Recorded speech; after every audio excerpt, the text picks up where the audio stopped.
Hey everyone, and welcome back to my videos. I thought today I should make like a very personal video that I know maybe not a lot of people talk about. So today's video I thought I should talk about the topic of ingrown hairs. I know a lot of people get ingrown hairs and they probably don't make videos about it because it's so personal, and it's probably somewhere where it's probably something that they just don't want people to know because it's just so personal and they're embarrassed by it. But you know what? I'm going through way too much right now, and I just decided that I'm gonna make a video about it. I'm gonna explain to you how ingrown hairs happen. So, okay, your hair grows out, right, from your skin. But what happens is your hair, instead of your hair going straight up this way, your hair curls from your skin and it goes back down. So it's basically, since it's not going straight up, it's irritating the skin around it, and it's causing the skin to go from like this, straight flat, to like a bump. The only way to get rid of that is if you make the hair go completely straight back up and just, you know, pull it out. So the best way to get rid of ingrown hairs is to basically, you know, to treat it very, very well. And I know there's like a lot of things that you can go to the store, at the drugstore, and you can buy like, you know, all these prescription stuff, and it's like 10, 20 bucks, and it's really expensive, and on top of that, it probably hurts or it burns. Like, I have an at-home remedy, and it's more simple. All you need is to buy is like one thing at the store, and I'm just gonna basically show you how to do it. So all you need, honestly, to get rid of ingrown hairs and to treat it is 4 things. First of all, you need tweezers, a washcloth, a cup, and I have a plastic cup for a specific reason, but you can use any cup at home. You also will need, this is a huge bag, but you're gonna need Epsom salt. Now, this is what's happened. Like, when you first get it, the best way to treat the ingrown hair is to make sure that the area is first cleansed. You don't want to mix, you know, chemicals, and then on top of it, it's seeping into your skin, so it's only affecting the area even more. So what you're gonna do is, you're gonna take the cup, and you're gonna go to the sink and just fill it up with hot water. Pour all the way to the top, you know what I mean? And once you put the hot water in a cup, you're gonna take a tablespoon or 1 or 2 tablespoons of Epsom salt, and put the Epsom salt in the hot water. And then with the tablespoon, mix it. And what happens is the salt is gonna dissolve. It's gonna dissolve into the water, so it's gonna be like Epsom salt, like water. It's gonna be like hot water with Epsom salt. So it's kind of like beady. The salt is kind of beady, but once it gets mixed in with the water, it'll liquefy itself. Once you do that, you're gonna take the washcloth and then dip it into the Epsom salt water, and you're gonna lay it on, you know, just make sure it's not too wet. You know, you're gonna squeeze it a little bit, make sure it's still kind of soaked with the washcloth, and you're gonna lay it on the actual place of where the ingrown hair is.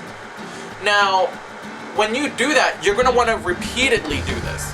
Just completely repeat it until the water gets cold. Once the water gets cold, repeat the process all over again. Now, what the Epsom salt is doing is it's seeping into the skin, and it's making sure that, you know, it's cleansed and that there's no bacteria growing there. Epsom salt is actually used to soothe the skin. So it's really good for like aches and pain, and like people use it for like, you know, massages. Like if you lay in your tub, you can put Epsom salt in the tub, and what it does is take all your aches and pains away from working. And it's also used medically to like treat things like, you know, ingrown hairs. The Epsom salt, you're not gonna really feel affected by it. It's not gonna burn. It's not gonna do anything. The only thing you're gonna feel is, honestly, probably the hot water on your ingrown hair. And it's probably gonna burn for like a little bit, but after you do it, after the first time you putting it on there, it'll just become repetitive and you're not even gonna notice it. There's no burns. It's not gonna do anything. So basically, you're gonna repeat the process over and over again until basically the hair from the area gets soft. And once the hair from the area gets soft, it'll eventually probably come out. Majority of the time, it does come out. The hair will eventually come up slightly, and you'll probably see exactly the hair that is causing the ingrown.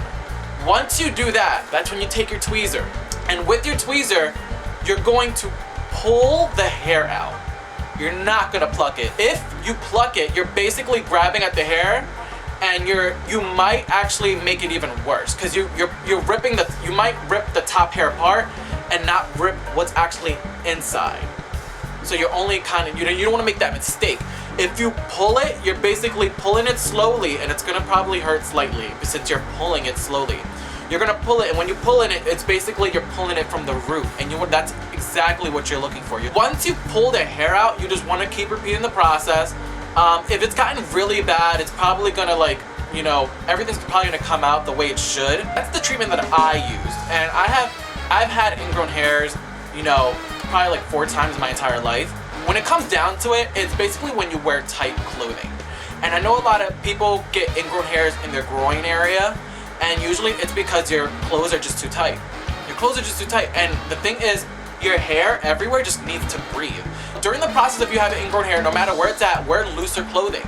If you're a guy and you have it and you wear briefs, switch to boxers. You're gonna need to wear boxers during that entire process, because if you keep wearing briefs during the process, you're irritating the skin from the brief onto your groin area. Same with girls, try to get something just a little bit looser down there. Wear like a nightgown at night. Don't try to if you have it under your arm, wear a looser fit shirt. Right now I'm wearing a sweater, and the sweater is very baggy, so it's not irritating the area.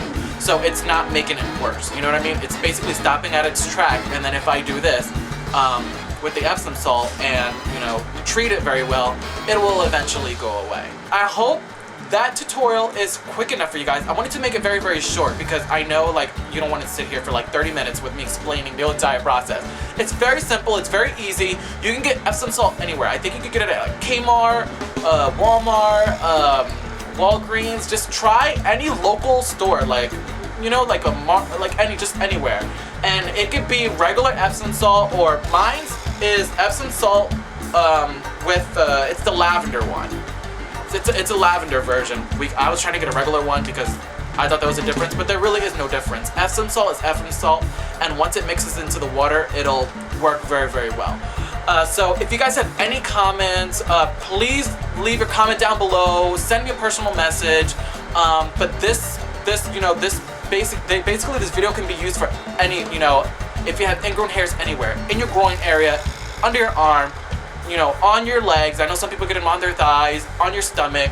It just basically gets treated the same exact way. So this is used for all areas of the body. I hope you guys have a great day. Please subscribe to my channel if you like this video, or if you like any of my other videos, and I will have more videos and tutorials for you guys to come up. You guys enjoy and take care.